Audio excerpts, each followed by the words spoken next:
Hey, Mike, appreciate the time today, man. Lots been made coming into this fight about the fact that this weekend you're not going to have coaches in your corner. You're going to have your girlfriend, and after this, you said that you're going to go on to kind of form a team around you. And I think this is very interesting. But for this camp, where did you train? Was it any different this training camp compared to the other ones that you've done in the past?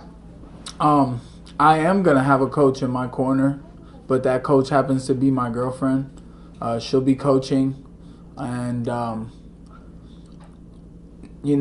I can't say it was much different than any other training camp I've ever had. Got my road work in, got good food in my diet, drank a lot of water, and just punch in the air, So I had some training partners and some bodies to work with that were down to listen and do it my way, and I'm gonna go in there on Saturday night and do it my way. And did you train at a particular facility for this fight? I know with the pandemic, some fighters have had to pull out some, weird backyard stuff. So, kind of, where were you preparing for this fight? I was in Lubbock, Texas, getting ready for this fight. I did travel to Florida for a little bit. I watched a lot of episodes of Naruto. I watched the whole 3 seasons of the Avatar, the Airbender. And that was good for mental training. And then I walked around Universal Studios and Islands of Adventure, and we went swimming at Volcano Bay. That was good training. And we ate at lots of restaurants, and we ordered good, healthy food. Lots of big steaks. Nice. That's great. And you seem very mentally relaxed coming into this fight. Is it something about the matchup you like here? Just talk to me about Mickey Gall a little bit. What do you expect come Saturday? I expect to get paid. Just keep it simple, bro. Get paid. It ain't nothing to it but to do it, man. What can I say? I'm sure he's trained hard. Good for you, bud. You'll have a good life. It'll be healthy. Eat another salad. And, that's not going to fix your broken jaw that you get this Saturday, though. And he earlier we spoke to Mickey, and he kind of made some comments that he thought you might have regressed a little bit. Do you have any sort of response to that? I don't know what regressed mean. What, he pull back? What that mean? Saying that your skills have gone backwards a little bit, that you've diminished over time. Well, if that's he thinks how martial arts works, he must have fell off the bike a couple times. And my last question for you, man. How do you get it done on Saturday? Knockout. I'm going to knock his ass out. I'm going to knock Mickey Gall out. Appreciate the time, Mike. Best of luck. Our next question is from Jay Anderson with Kingside Press. Hey, thanks very much, and welcome back, Mike. I wanted to ask something. I wanted to ask about something you posted on Twitter earlier this week about your weight cut and having an appetite that you said you'd never normally have. Has this cut been particularly difficult, or is this something you always kind of go through, where you got cravings during the weight cut? Nah, man, I'm always posting desserts and burritos and pastas and burgers on my social media during weight cut time. Just because an hour of diet, you tell yourself you got to be a lower weight. As soon as you tell yourself that, you just get so hungry. You get this appetite. You could gain 30 pounds. And it's not fair, because when you don't have to be at a certain weight, you're not hungry. When you do eat, the food's all right. But when you diet and you have, I had sparkling water earlier, and I thought it was just the greatest thing. All right. Well, I'm not gonna stay on food too much. I don't want to tempt you or anything. But one of the other things that Mickey said is that he's a low-key Mike Perry fan. He loves your style. He finds you entertaining. What's your response to that? What's all that shit you was talking, boy? Keep that same energy. And then last one for me. You did call him, I think a while back, opponent, is that just based on the level of guys that you've been fighting versus his level of competition? No, it's just facts. Saturday night is how I stack up against him. It's how he stacks up against me. It has nothing to do with anybody we've ever fought before on either side. Any man can win when they step in there, but on Saturday night, it's just me versus him. Him versus me. All right, well, best of luck on Saturday, man.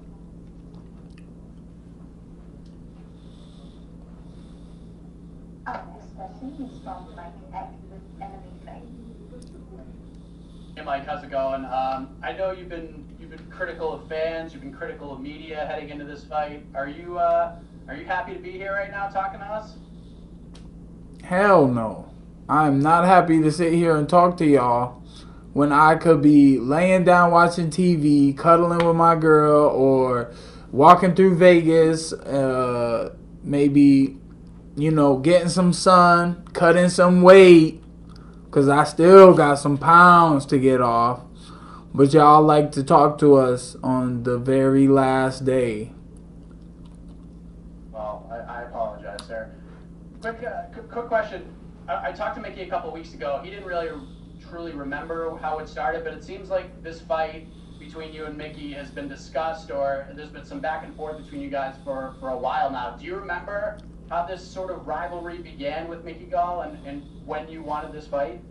Yeah, y'all starting it right now, talking about we ever had a rivalry. He's a low-key Mike Perry fan, remember? And then he wants to get where I am or something, or he wants to fight me until he signed that line. Then he changed his whole tone, didn't he? But he started calling me out. He thought it was a good fight for him when he saw the cowboy armbar. Well, his jiu-jitsu's not as good as 36-year-old Cowboy Cerrone, who's been snapping arms since the UFC began. So how is your weight cut right now? What are you sitting at right now, if you don't mind me asking? I don't know, bro. I gotta go do a bunch of shit and get this off and get this work. But that's the thing with weight cut. That's a timing thing. I need to keep some energy and I need to eat something before. I'm finna go eat something here in a second to get me through the day. Can't have too much water today, and protein's gonna push it out. But it's tomorrow between 9 and 11 I get to weigh in. So at like 7 or 8 in the morning is when I really need to be cutting.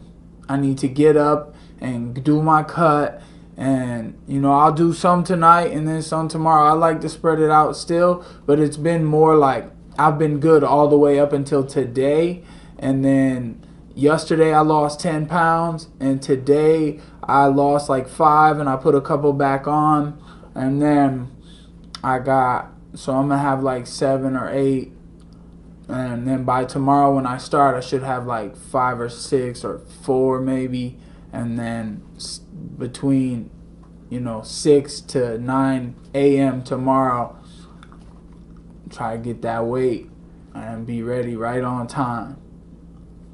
And then last thing for me, you're a fighter's fighter. I'm sure you're excited to just get back in that cage on Saturday night and compete. And there's a lot said about the approach to this fight and some of the things you're doing. But one thing I have noticed about you, Mike, is that you are who you are. And I feel like despite all the, quote unquote controversy and all of that, I feel like you're in a really good place right now. Like you're happy with where you're at right now. Is that accurate? Yeah, I'm happy with telling all you losers to go fuck yourselves. That makes me happy. And I might not necessarily be talking to you. If that offends you, you must be a loser. And you must be going to fuck yourself, because if it doesn't pertain to you, then it shouldn't affect you, right? Nah, I feel okay, Mike. Thank you for the time, man. Good luck on Saturday. Next question is from Stephen Morocco. Stephen, you're line. Hey, Mike, I just kind of wanted to expand on something you said earlier. You said the training camp wasn't wasn't much different than any other training camp you've participated in the past. I was wondering why that was.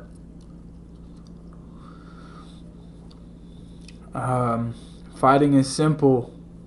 It's road work. It's being prepared for whatever at any time. It's clean eating, drinking water.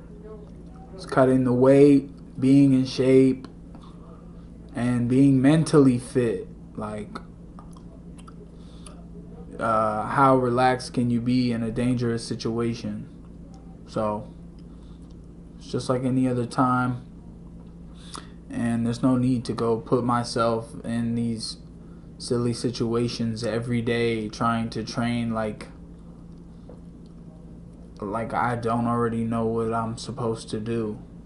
I let people drown out what I knew what to do from years ago when I broke into the UFC and I handled my business. That was all me then. I used to be a coach at a UFC gym, and I was teaching cardio kickboxing classes, and I got in the UFC, and then when I stopped teaching those classes and started just training full time, listening to somebody else, and I stopped listening to myself all the time.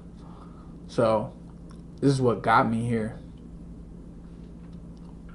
Well, one of the things that you said that you wanted to do around the time of that submission grappling match is sort of get back into this winning mindset and start to, care to work hard, care about the sport. Do you feel like you've found that place as you're heading into this fight? Is the training with or having the girlfriend corner you, is that part of like not taking things so seriously and just sort of being you? But I am taking it very seriously. I take my life very seriously. This is my life. This is what I do. Why would I want anybody else to get any credit or get that front row seat than the only person that I give a fuck about? Like I don't really get it, bro. It's working out. It's to fight. It's by yourself all the time. It's what we do, and I got one thing that I fight for. Which is what? Money? No, that's a nice addition, but no, man, I fight to be who I am, because who I am gets me the one thing that I fight for. It's my girl, bro. And how's she taking this? Like being in Las Vegas for fight week, getting ready for this with you. It's the first time, right? First time doing this together as a couple, right? Yeah, she's good, bro. She's chilling like she always is. She's one of a kind, man. So, you can't really. There's nothing to see quite yet. I mean, the weight cut is something to see. She's seeing the weight come off of me, and she's gonna see me step on that scale a few pounds lighter by tomorrow, and she's gonna see a difference there too. So as we get closer, I see a little more, sparkle in her eyes, and like I'm doing something impressive, and that just gives me more fire. And on Saturday, I'm gonna fight for her in front of her and not let nobody take nothing from me. And it's gonna be a great show, bro. What can I say? Have you given her any advice on how to corner you best? Sit there and enjoy the show. So she's not going to give you any fighting advice. She's just going to. If it gets to the second round, no. Life is fighting advice. We fighting out here every day with this COVID shit and trying to deal with who's rich and who's poor and who's black and who's white. We just keep fighting. Well, all the scientific, all the, explanations written down on paper, all this shit about how you should be, how fighting, what this person think you should do in a fight. No, I think I'm the one with the experience, and I know how it should go. I just want to feel good. She's just going to be there to make me feel good, make me look good. And if it even goes to the second round, it's because I want her to have time to talk to me in the corner. I want her to give me a kiss and tell me to go get him.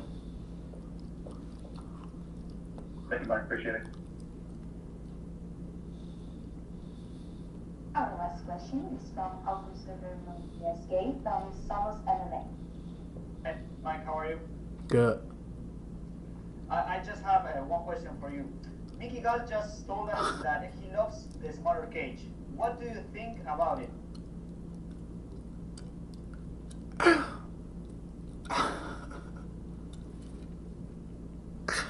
I just thought of something, bro. That shit was funny. Alright, the small cage, yeah, whatever. Like, let's go, bud. I don't care how big it is. There's less room for him to run. He wants to tell himself he likes that in there with me. Okay, well, I'm just gonna stand there, and we'll see what happens. What do you think will happen?